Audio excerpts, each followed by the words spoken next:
Assalamualaikum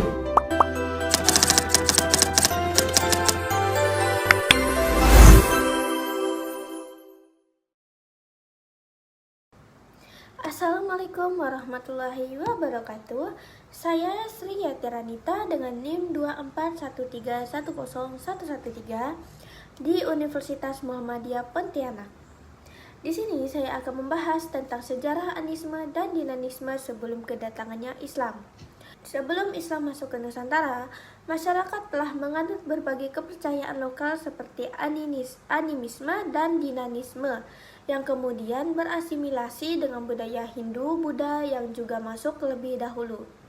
Kepercayaan animisme dan dinamisme ini memiliki kesamaan berdasarkan dengan Hindu-Buddha seperti kepercayaan kepada roh, dewa-dewi, dan adanya berbagai macam upacara yang menghubungkan manusia dengan alam atau alam gaib. Asimilasi budaya ini membuat Hindu-Buddha mudah diterima oleh masyarakat Nusantara karena kemiripan dalam praktik keagamaannya dengan ajaran-ajaran dinamisme dan dinamisme sebelumnya.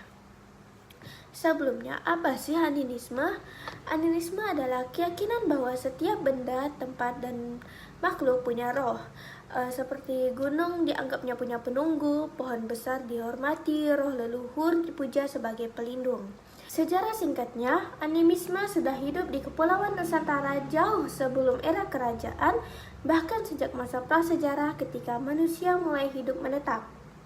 Masyarakat waktu itu melihat alam sebagai sesuatu yang hidup, gunung, sungai, pohon-pohon yang besar, laut, bahkan batu dianggap punya roh penjaga. Di sini muncul tradisi memberikan sesaji, menghormati roh leluhur, dan meminta perlindungan pada kekuatan yang tak kasat mata.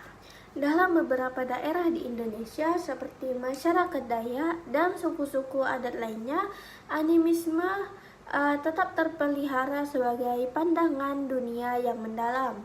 Contohnya kepercayaan kepada roh baik dan roh jahat, serta penghormatan kepada leluhur yang diyakini masih berinteraksi dengan kehidupan manusia.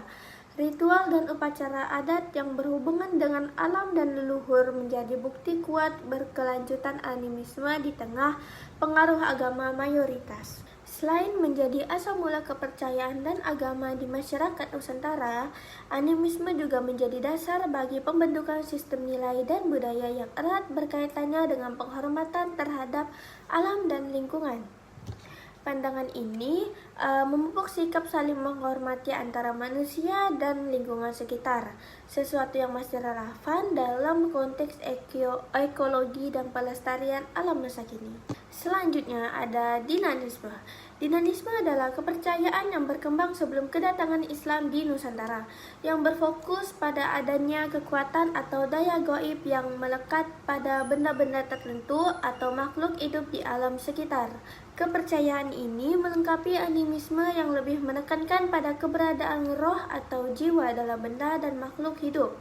Secara rinci, dinamisme meyakini bahwa kekuatan gaib tersebut bisa aktif dan berpengaruh terhadap kehidupan manusia.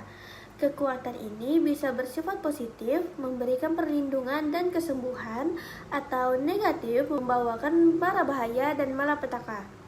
Oleh sebab itu, masyarakat pra-Islam sering melakukan ritual, penghormatan, dan berbagai upacara untuk memanfaatkan atau menghindari pengaruh kekuatan tersebut. Misalnya, mempersembahkan sesaji kepada roh atau kekuatan tersebut agar mendapatkan keberuntungan atau terhindar dari bencana. Secara singkat, dinamisme adalah keyakinan bahwa ada kekuatan gaib di mana yang bisa membawa keberuntungan atau bencana. Kekuatan ini bisa melekat pada benda seperti keris, batu, dan air, orang tertentu seperti dukun, pemimpin adat, atau ritual.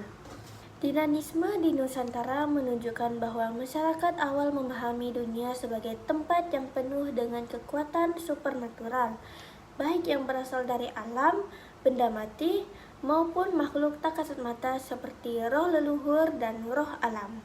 Kepercayaan ini paling terasa dalam praktik sehari-hari seperti pada sistem pertanian, kegiatan berburu, dan upacara adat, di mana manusia berusaha menjaga keseimbangan dengan kekuatan gaib tersebut. Sebelum masuknya Islam, Kepercayaan Yunanisme juga berasimilasi dengan pengaruh agama Hindu dan Buddha yang masuk ke Indonesia sejak abad ketiga Masehi. Banyak kekuatan atau dewa dalam Hindu Buddha dianggap sejalan dengan konsep kekuatan gaib dalam dinanisme, sehingga terjadinya akulturasi budaya dan kepercayaan. Proses ini memungkinkan masyarakat mempertahankan nilai-nilai lokal sambil menerima unsur baru yang membawa perubahan dalam kehidupan religius dan sosial mereka. Sejarah singkatnya, masyarakat meyakini beberapa benda punya kekuatan khusus, misalnya keris, tombak, batu tertentu atau benda warisan nenek moyang. Kekuatan ini dikenal sebagai tuah atau sakti.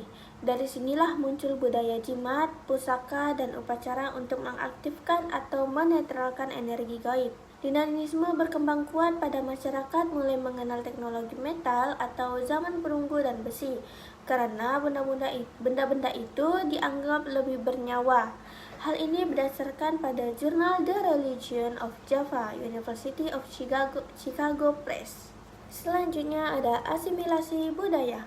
Asimilasi budaya adalah proses sosial di mana dua atau lebih kelompok budaya yang berbeda berinteraksi dan melakukan pembauran secara intensif sehingga menghasilkan budaya baru yang unik.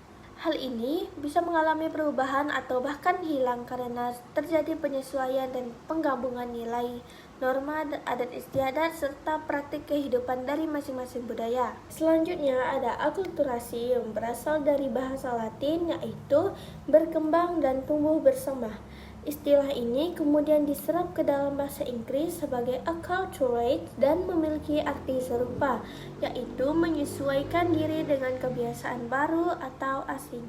Akulturasi adalah proses pencampuran dua atau lebih kebudayaan yang saling bertemu dan saling mempengaruhi, tetapi masing-masing budaya masih mempertahankan ciri khasnya sendiri, seperti ritual yasinan, kerebak, kenderun, menunjukkan akulturasi praktik Islam diwarnai unsur adat lokal kayak pemujaan leluhur, simbol agraris, sehingga tercipta upacara hibrida yang dipraktikkan komunitas setempat. Hal ini berdasarkan dari jurnal Dewi Susilo-Reni tahun 2025, Akulturasi Santri Abangan Budaya Lokal Harmoni Sosial. Yang terakhir ada sinkretisme. Kata sinkretisme berasal dari bahasa Yunani sunisanto synkretamos, berarti kesatuan, dari kata synkranumi, berarti bercampur. Secara etimologis, sinkretisme berasal dari kata syn dan kreozein atau krenina yang artinya mencampurkan unsur yang saling bertentangan. Hal ini berdasarkan jurnal Azmi, sinkretisme sebagai bentuk dan ciri khas dari Islam Nusantara. Kesimpulannya, sebelum datangnya agama-agama besar seperti Hindu, Buddha, dan Islam, masyarakat Indonesia sudah memiliki kepercayaan asli yang disebut animisme dan dinamisme. Kedua kepercayaan ini membuat masyarakat dulu sangat menghormati alam dan roh leluhur. Namun, ketika pengaruh luar mulai masuk seperti Hindu, Buddha, dan kemudian Islam, kepercayaan lama ini tidak hilang, justru terjadi akulturasi dan asimilasi. Lalu juga ada sinkretisme, yaitu pencampuran antara kepercayaan lama dan agama baru yang membentuk budaya khas Indonesia. Sampai sini penjelasan saya. Terima kasih atas perhatiannya. Mohon maaf bila ada kesalahan informasi atau tutur kata yang kurang jelas. Saya akhiri. Wassalamualaikum warahmatullahi wabarakatuh.